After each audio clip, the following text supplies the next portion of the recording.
All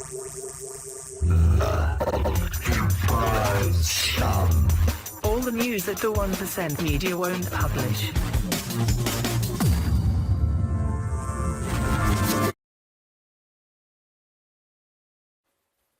Welcome to the Occupied Sun for the Occupy News Network. I'm Narkeh. These are just some of the stories which were buried by the news that far-right Prime Minister Dave Cameron allegedly face-fucked a dead pig. The headlines. In recent weeks, the movement for social justice in the UK has seen 5 love activists jailed in Liverpool, Runnymede Eco-Village destroyed, the Ark homeless shelter evicted in Manchester, and now Sweetstopia has been invaded and evicted. Homes for all, we need to keep resisting. There's 1.5 million empty buildings out there in the UK. Why should anyone be homeless when there's that many empty buildings? You know, the housing crisis is a lie. Austerity is a lie, it's a government robbery programme. We need to start organising so that everyone's got a home, everyone's got food, everyone's got shelter, the basics. Viva the resistance, big up all the Sweetspray resistors today. Come down and support, get involved, keep networking, keep occupying, occupy everywhere, never give up. The 1% media reported on the Sweetstopia eviction which began on Wednesday. Has the grotesque spectacle of PigGate provoked a media rebellion, or are the establishment just trying to spin a story which is too resonant to ignore? Here are some of the details which were not mentioned in the corporate media coverage. 3 arrests were made on Wednesday, yet eviction resistance continued through Wednesday night. A further 14 arrests were made on Thursday as Sweetstopians continued to resist the eviction of wheelchair user Mustafa, the father of the last family to be evicted from the estate. Demolition crews were apparently waiting in the wings as the eviction was underway. Sweetstopians rebuilt the homes on the estate, which had been smashed up by poverty developer Annington Homes. Annington bought the homes on the Sweetsway estate for just £400 each. The Sweetstopians were growing food on the site while launching exciting projects, such as the Noah's Ark campaign to raise awareness of climate change and the plight of climate refugees. A petition against the evictions and demolition of the estate, signed by 66,000 people, was ignored by the local council.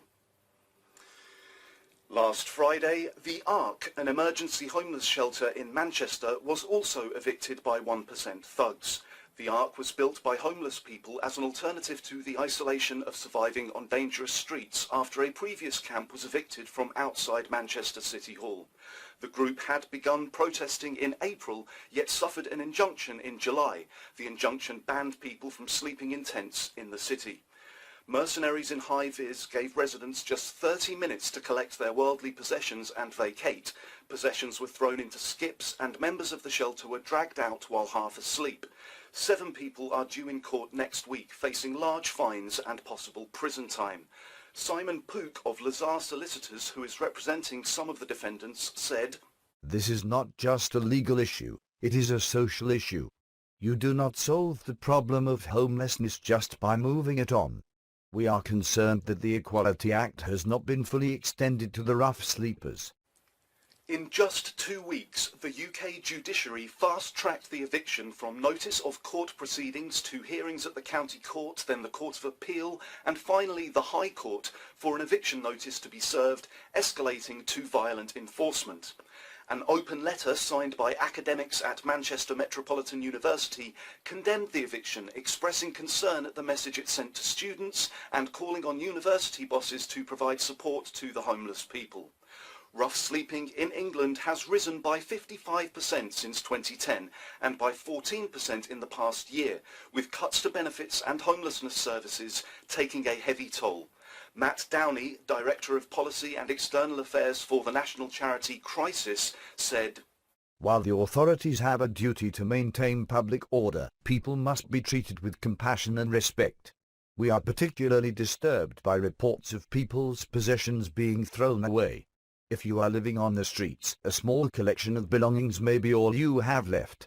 Manchester City Council must now make good on its commitment to support people to escape the streets and make sure that anyone affected by this action is treated with dignity and respect." There were 2 separate March for Homes events last Saturday in Haringey and Newham. Haringey Defend Council Housing marched to highlight the continued attacks on the poor by Haringey Council, and in Stratford, Newham, the Focus E15 mothers marched with the local revolutionary communist group. Focus E15 mothers were celebrating their second anniversary. Both groups have rejected UK Gov PLC policy and are demanding the right to stay in the area. The Ponzi scheme known as the London housing market has apparently become the world's new reserve currency, seemingly more precious than gold. During the marches, class war engaged in direct action, occupying the local Foxtons estate agents. Foxtons are infamous for their tax dodging and for charging unfair fees. The march ended in the abandoned Carpenter's estate, where they had previously occupied empty houses. After a failed attempt by the council to sell the estate to property developers, it has remained empty ever since. Those defending council housing are facing off against poverty developers, who, in collusion with local councils, are destroying homes and replacing them with luxury apartments for the 1% to buy as investments, which are left empty. Since Margaret Thatcher started selling council homes, over 2 million have been sold off. 40% of these are now owned by rentier capitalists, and London has barely 340,000 council homes left. 3 refugee camps in Calais were evicted early on Tuesday morning by gendarmes, Police Nationale and undercover police, the BAC, with unbelievable violence. Hundreds of desperate, vulnerable people were attacked and pepper-sprayed by police, who then frog-marched them en masse 2.5 miles to a former landfill site on the outskirts of Calais, which the 1% media have been calling the jungle. On arriving at the jungle, armoured police proceeded to rip up dozens of tents, charging people with batons and reportedly firing tear gas into the camp indiscriminately. Personal possessions were lost in the violence. At least 6 people lost their passports. Others lost money, phones with vital contacts on, photos and details of dead or missing family members. Diggers and council workers destroyed tents and belongings, loading them onto trucks bound for the municipal dump. Despite having promised not to in their 2015 election manifesto, UK Gov PLC have announced plans to cut free school meals for infants in George Osborne's November spending review. Jonathan Simons from Policy Exchange apparently had the audacity to say, "The principle of having a hot school lunch is a good one, but the question really is one of value for money. Is it the best use of £800 million a year to pay for free school meals for all children, regardless of their parental wealth?" Yes, Jonathan, yes. That is the best use for £800 million a year. It should probably be increased, actually, given the parlous state of children's nutrition in this country. Children who have a school meal every day are 2 months further on in their studies than those that don't. In what disability rights campaigners are describing as a breakthrough verdict, a coroner has concluded that a disabled man killed himself after being found fit for work. In her narrative determination, the coroner Mary Hassel said, The anxiety and depression were long-term problems, but the intense anxiety that triggered his suicide was caused by his recent assessment by the Department for Work and Pensions as being fit for work, and his view of the likely consequences of that.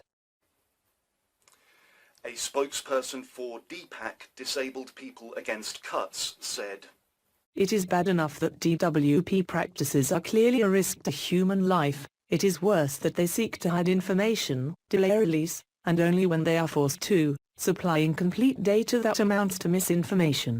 This amounts to intentional negligence, and an urgent, thorough, independent investigation is needed to find out the true extent of what has happened. Until all of these steps are taken, people will continue to die needlessly. John McArdle, co-founder of the grassroots group Black Triangle, called the landmark case the first irrefutable evidence from a member of the judiciary that the Department for Work and Pensions Work Capability Assessment regime has been directly responsible for the death of a disabled person, and that there exists no reliable mechanism for doctors to flag up substantial risk. It is now incumbent on the government to respond swiftly and meaningfully. Not to do so will only tell us one thing, that this is a government that does not care whether disabled people live or die. The DWP promised in March that it would develop a pilot programme to test new ways of collecting evidence for ESA claimants with mental health conditions.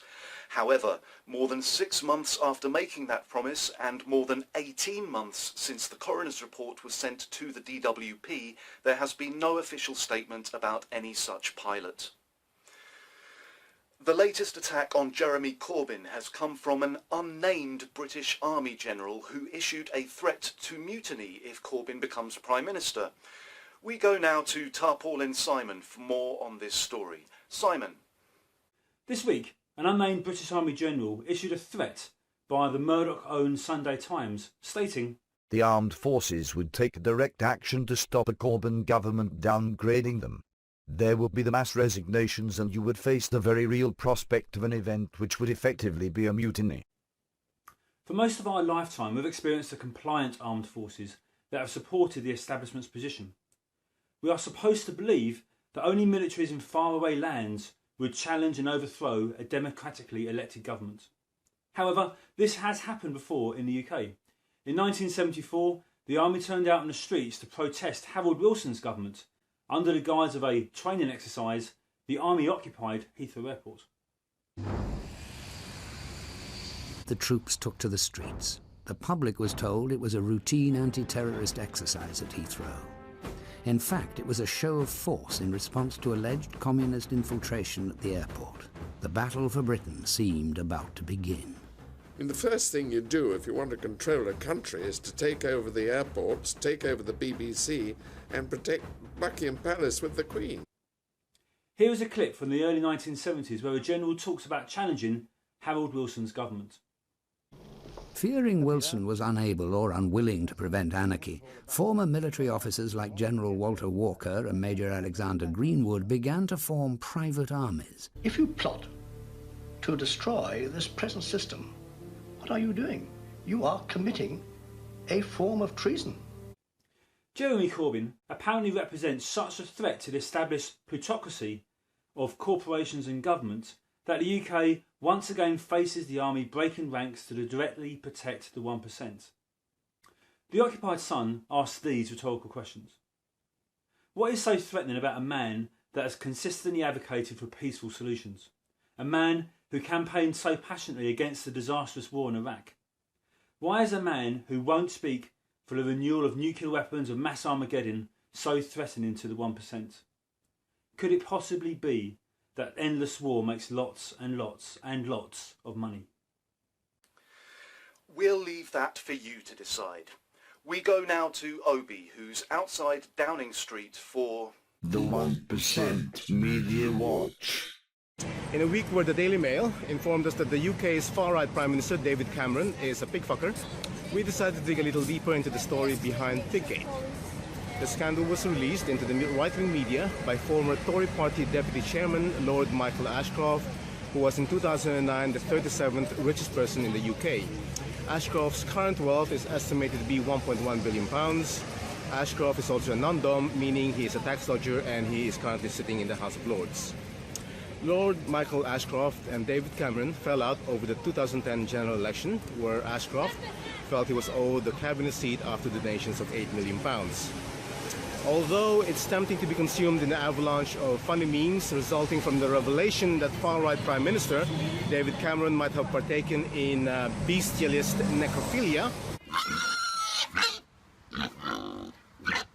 laughing along with Ashcroft is playing right into the power game that is the story behind this story. This is a story about who really runs this country. White male billionaires like Michael Ashcroft are not afraid to show leading politicians who is boss. We saw this earlier this summer when another white male billionaire, Rupert Murdoch, published pictures of the Queen throwing the Nazi salute. Even if you are the Prime Minister, even if you are the Queen, don't ever forget who is really in charge. The mental image of a young David Cameron sexually abusing a dead pig is a story beat designed to stimulate the base energy centers in each of us. This is how the 1% media operates. It stimulates our most primal instincts. Lust, jealousy, envy, fear. It's not about selling newspapers, it's about controlling minds. What has been useful about PigGate is that we now know for sure that David Cameron was part of the Bulletin Club, He has celebrated privilege, wealth, and status over the 99% of normal people. We know that part of the initiation ceremony was to burn a £50 note in front of a homeless person. In Oxford, he wanted to join the Piers Gaveston Society with its deviant entrance exam. All this is apparently undisputed.